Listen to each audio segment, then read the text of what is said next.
All right, good night, all. Well, good night if you're listening to it at night, and good day if you're listening to it during the day. Um, this video is long overdue, but here we go. This is section E of the syllabus, physics of the atom, and we have to start looking at models of the atom. Models of the atom. Now, everything has a starting point, and the starting point is not always pretty. The first model of the atom was put forward by a dude called J.J. Thomson. Thomson. Now, he proposed that the atom was like a plum pudding, and this is the name of the model, the plum pudding model. Essentially, what J.J. said is that the atom is a positive mass with a random sprinkling of electrons, positively charged, as in, positive charge, electric charge. That's what I mean. Positively charged, CHARGED, mass, and of course, randomly scattered electrons. Randomly scattered electrons. This was the plum pudding, and this is the first stop on the model of the atom train. The second thing, our second stop rather, along this journey was an experiment performed by Geiger, Geiger, Geiger and Marsden, Marsden. Now, these two performed what is called the gold foil, or alpha scattering, ALPHA, scattering experiment.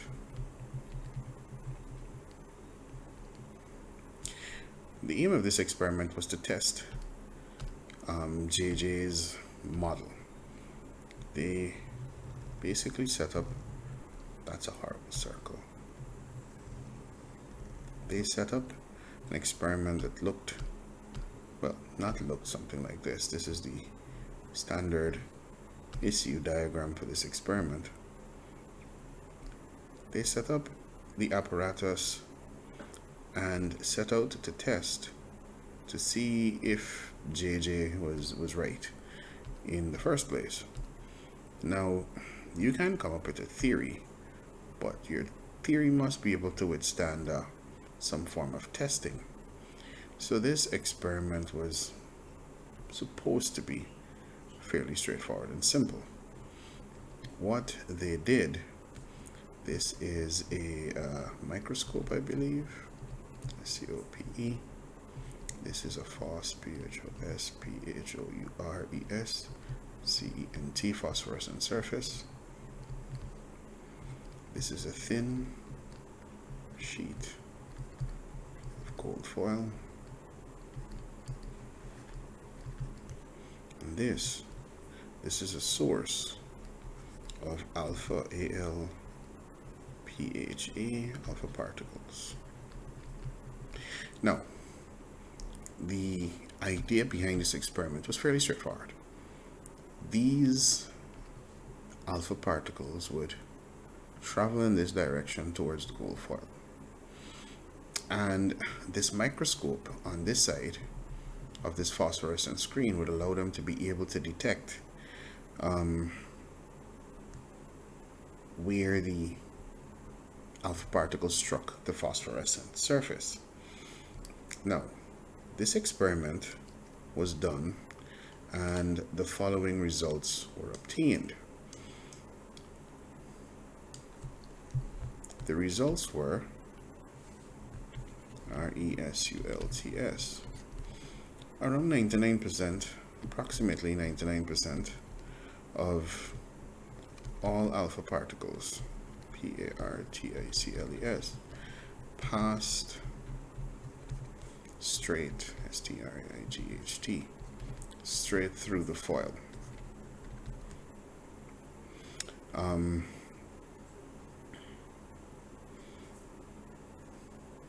less than 1% were deflected. But more surprisingly, the rest bounced back. B-O-U-N-C-E-D, bounced back. What this means is the particles literally went back in the direction they came from. Now, the fourth stop on our lovely little train is from a dude called E. Rutherford. Rutherford took these results and came up with a few conclusions. The first thing Rutherford concluded was, one, this should be dark blue, apologies. The atom is mostly, the atom is mostly empty space or free space. EMPTY. Sorry for my bad handwriting. I should make that look a little prettier. EMPTY space. Why? Because 99% of all of these alpha particles pass through. These two factors led him to conclude that most of the mass of the atom is found in a dense, positively TIVELY charged nucleus, that was supposed to be part of the NUCLEUS nucleus.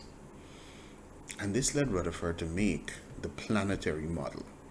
Now the name is exactly as you think. Rutherford said you had this dense positive mass, and around it you had a cloud of electrons. That's what he said. So this is our cloud of electrons, and this is our dense positive mass, which is our nucleus, NUCLEUS. Good. And this is what Rutherford said. Now,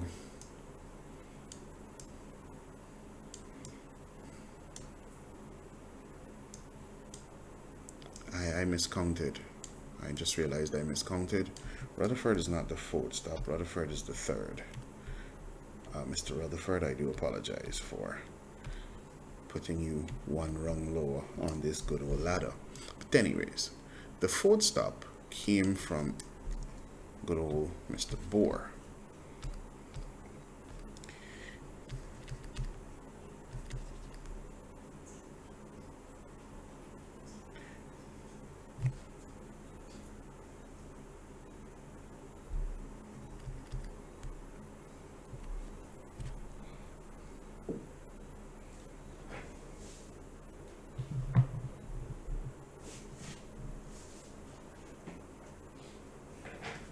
Now, what Mr. Niels, yes, his first name was Niels, what he said was that there are these little things called shells, and the electrons don't orbit the nucleus in a random cloud. They actually orbit the atom in an orderly manner, arranged into good old shells, BOHR. I apologize, sir, for misspelling your name. Now, he discovered through experimentation, of course, that electrons orbit the nucleus in shells, NUCLEUS, in shells. And then finally, the fifth stop is from James Chadwick. Chadwick. And he discovered a neutron. Yes, Up to this point, the neutron was not a part of the atomic model. The neutron was not even known. He discovered a neutron, I believe it was in 1932. Neutron. And the neutron, of course, was added to the nucleus because the nucleus of a few atoms, well, again, this is through experimentation. If memory serves, he was doing some experiments with atoms, and he realized the nucleus of the atoms had to be a bit heavier to act the way they did, and you had to add mass but not charge, and hence the neutron was born. So to quickly recap, the history of the atomic model started with J.J. Thomson proposing that the atom was a plum pudding. It then went from Thomson to Geiger and Marsden's famous experiment, the gold foil or alpha scattering experiment. It went from that experiment, Rutherford created this planetary model. Bohr modified the planetary model to include shells, and Chadwick added the neutron. And this, my friends, is what the syllabus requires you to know.